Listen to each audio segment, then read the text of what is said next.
D group ನೌಕರ ಹೃದಯಾಘಾತಕ್ಕೆ ಬಲಿಯಾಗಿದ್ದಾರೆ. ಚನ್ನರಾಯಪಟ್ಟಣದ ನಲ್ಲೂರಿನ ಕುಮಾರ್ ಕೂಡ ಇದೀಗ ಹೃದಯಾಘಾತಕ್ಕೆ ಬಲಿಯಾಗಿದ್ದಾರೆ. ಡಿ ಗ್ರೂಪ್ ನೌಕರ ಹೃದಯಾಘಾತಕ್ಕೆ ಬಲಿಯಾಗಿದ್ದಾರೆ.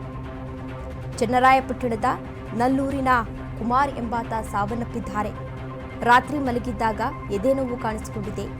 ಚಿಕಿತ್ಸೆ ಫಲಿಸದೆ ಖಾಸಗಿ ಆಸ್ಪತ್ರೆಯಲ್ಲಿ ಸಾವನ್ನಪ್ಪಿದ್ದಾರೆ. ಚನ್ನರಾಯಪಟ್ಟಣದ ಖಾಸಗಿ ಹಾಸ್ಪಿಟಲ್ನಲ್ಲಿ ಚಿಕಿತ್ಸೆಯನ್ನ ಕೊಡಿಸಲಾಗ್ತಾ ಇತ್ತು. ಹೃದಯ ಸಂಬಂಧಿ ಕಾಯಿಲೆಗೆ ಚಿಕಿತ್ಸೆಯನ್ನ ಕೊಡಿಸಲಾಗ್ತಾ ಇತ್ತು. ಚಿಕಿತ್ಸೆಯನ್ನ ಪಡಿತಾ ಇದ್ರು. ಆದರೆ ಇದೀಗ ಚಿಕಿತ್ಸೆ ಫಲಕಾರಿಯಾಗದೆ ಡಿ ಗ್ರೂಪ್ ನೌಕರ ಕುಮಾರ್ ಅವರು ಸಾವನ್ನಪ್ಪಿದ್ದಾರೆ. ಅವರಿಗೆ 57 ವರ್ಷ ಆಗಿತ್ತು. ಅವರು ಕೂಡ ಇದೀಗ ಹೃದಯಾಘಾತಕ್ಕೆ ಬಲಿಯಾಗಿದ್ದಾರೆ. ನಲ್ಲೂರಿನ ಕುಮಾರ್ ರಾತ್ರಿ ಮಲಗಿದ್ದಾಗ ಎದೆನೋವು ಕಾಣಿಸಿಕೊಂಡಿದೆ. ಚಿಕಿತ್ಸೆ ಫಲಿಸದೆ ಖಾಸಗಿ ಆಸ್ಪತ್ರೆಯಲ್ಲಿ ಸಾವನ್ನಪ್ಪಿದ್ದಾರೆ. ಚನ್ನರಾಯಪಟ್ಟಣದ ಖಾಸಗಿ ಹಾಸ್ಪಿಟಲ್ನಲ್ಲಿ ಚಿಕಿತ್ಸೆಯನ್ನು ಪಡಿತಾ ಇದ್ರು. ಹೃದಯ ಸಂಬಂಧಿ ಕಾಯಿಲೆಗೆ ಚಿಕಿತ್ಸೆಯನ್ನು ಪಡಿತಾ ಇದ್ರು. ಅಂತಹ ಸಂದರ್ಭದಲ್ಲಿ ಕುಮಾರ್ ಅವರು ಕೂಡ ಇದೀಗ ಸಾವನ್ನಪ್ಪಿದ್ದಾರೆ. ಇವತ್ತು ಹಾಸನದಲ್ಲಿ 3 ಜನ ಸಾವನ್ನಪ್ಪಿದ್ದಾರೆ. ಕಳೆದ 40 ದಿನಗಳಲ್ಲಿ ಹಾಸನದಲ್ಲಿ ಇವಾಗ 21ಕ್ಕೆ ಸಾವಿನ ಸಂಖ್ಯೆ ಏರಿಕೆಯಾಗಿದೆ. ಸಾಕಷ್ಟು ಮಂದಿ ಈಗಾಗಲೇ ಸಾವನ್ನಪ್ಪಿದ್ದಾರೆ. ಈ ಹಿಂದೆ ಒಬ್ಬ ಆಟೋ ಚಾಲಕ ಕೂಡ ಸಾವನ್ನಪ್ಪಿದ್ರು.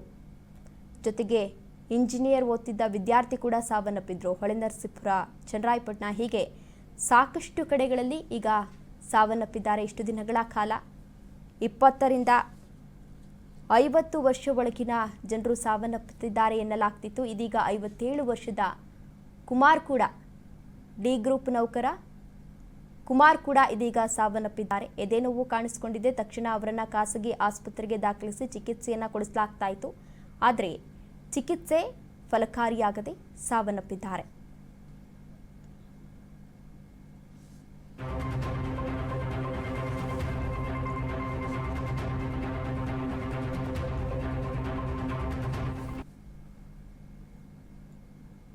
ಹೃದಯಾಘಾತಕ್ಕೆ 50 ವರ್ಷದ ಲೇಪಾಕ್ಷಿ ಸಾವನ್ನಪ್ಪಿದ್ದಾರೆ.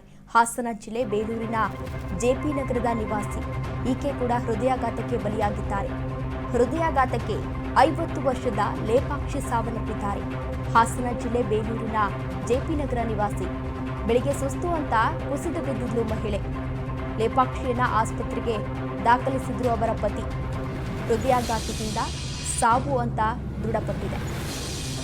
ತಾಲೂಕು ಆಸ್ಪತ್ರೆ ವೈದ್ಯರು ಇದೀಗ ಹೃದಯಾಘಾತ ಅಂತ ದೃಢಪಡಿಸಿದ್ದಾರೆ. ಹಾಸನದಲ್ಲಿ 40 ದಿನದಲ್ಲಿ ಇದೀಗ 19 ಬಲಿಯಾಗಿವೆ. ಸರಣಿ ಸಾವಿನಿಂದ ಜಿಲ್ಲೆ ಜನರಲ್ಲಿ ಆತಂಕ ಕೂಡ ಮನೆ ಮಾಡಿದೆ. ಹೃದಯಾಘಾತಕ್ಕೆ 50 ವರ್ಷದ ಲೇಪಾಕ್ಷಿ ಇದೀಗ ಸಾವನ್ನಪ್ಪಿದ್ದಾರೆ.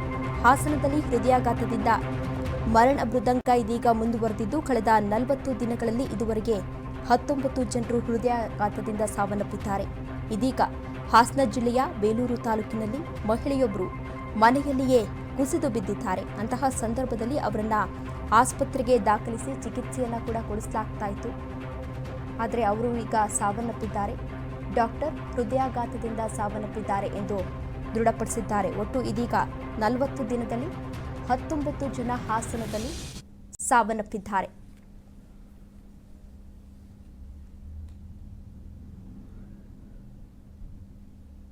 ಅಂದರು ಸರಿ ಅಂತೇಳಿ ಹಾಸ್ಪಿಟ್ಲಿಗೆ ಸ್ವಲ್ಪ ಹುಷಾರಿಲ್ಲ ಅಂತ ಹೇಳಿದ್ರು. 7 ಗಂಟೆಯಲ್ಲಿ ಸ್ವಲ್ಪ ಬೆನ್ನೋವು ಅಂದರು. ಸರಿ ಅಂತೇಳಿ ಹಾಸ್ಪಿಟ್ಲಿಗೆ ಗೌರ್ಮೆಂಟ್ ಹಾಸ್ಪಿಟ್ಲಿಗೆ ಕರ್ಕೊಂಡು ಹೋದ್ವಿ.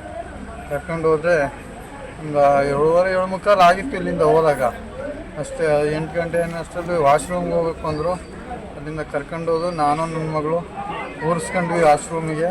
ಕ್ಲೀನ್ ಮಾಡಿಸ್ಕೊಂಡು ವಾಪಸ್ ಕರ್ಕೊಬಂದು ಬೆಡ್ಡಿಗೆ ಮಂಗಿಸ್ಕೊಳಕ್ಕೆ ಅಂತ ಹೋಗಿ ಡಾಕ್ಟ್ರು ಟ್ರೀಟ್ಮೆಂಟ್ ಸ್ಟಾರ್ಟ್ ಮಾಡಿದ್ರು. ಅಷ್ಟೇ ಮುಂದಕ್ಕೆ ಹಾರ್ಟ್ ವರ್ಕ್ ಆಗ್ತಾ ಇಲ್ಲ ಅಂತಂದ್ರು. ಅಷ್ಟೇ ಮುಗಿತು. ಇದು ಫಸ್ಟ್ ಟೈಮೋ ಇಲ್ಲ ಹಿಂದೆ ಏನಾದ್ರು ಈ ಥರ ಆಗಿದೆ? First time. ಮನೆಯವರ ಹೆಸರು ಏನಂತ? ಲೇಪಾಕ್ಷಿ ಅಂತ. ಎಷ್ಟು ವರ್ಷ? ಏನು 48ರಿಂದ 50 ಇದೇ ಫಸ್ಟ್ ಟೈಮು? ಇದೇ ಫಸ್ಟ್ ಟೈಮ್. ಸ್ವಲ್ಪ ಹುಷಾರಿಲ್ಲ ಅಂತ ಹೇಳಿದ್ರು. 7 ಗಂಟೆಯಲ್ಲಿ ಸ್ವಲ್ಪ ಬೆನ್ನೋವು ಅಂದರು. ಸರಿ ಅಂತೇಳಿ ಹಾಸ್ಪಿಟ್ಲಿಗೆ ಗೌರ್ಮೆಂಟ್ ಹಾಸ್ಪಿಟ್ಲಿಗೆ ಕರ್ಕೊಂಡು ಹೋದ್ವಿ. ಕರ್ಕೊಂಡು ಹೋದರೆ ಒಂದು 7:15 ಆಗಿತ್ತು ಇಲ್ಲಿಂದ ಹೋದಾಗ. ಅಷ್ಟೇ 8 ಗಂಟೆ ಅಷ್ಟರಲ್ಲಿ ವಾಶ್ರೂಮ್ಗೆ ಹೋಗ್ಬೇಕು ಅಂದರು. ಅಲ್ಲಿಂದ ಕರ್ಕೊಂಡು ಹೋದು ನಾನು ನನ್ನ ಮಗಳು ಕೂರಿಸ್ಕೊಂಡ್ವಿ ವಾಶ್ರೂಮಿಗೆ. ಕ್ಲೀನ್ ಮಾಡಿಸ್ಕೊಂಡು ವಾಪಸ್ ಕರ್ಕೊಬಂದು ಬೆಡ್ಡಿಂಗ್ ಮಂಗಿಸ್ಕೊಳಕ್ಕೆ ಅಂತ ಹೋಗಿ ಡಾಕ್ಟ್ರು ಟ್ರೀಟ್ಮೆಂಟ್ ಸ್ಟಾರ್ಟ್ ಮಾಡಿದ್ರು ಅಷ್ಟೇ. ಮುಂದಕ್ಕೆ ಹಾರ್ಟ್ ವರ್ಕ್ ಆಗ್ತಾ ಇಲ್ಲ ಅಂತಂದ್ರು ಅಷ್ಟೇ, ಮುಗೀತು. ಇದು ಫಸ್ಟ್ ಟೈಮು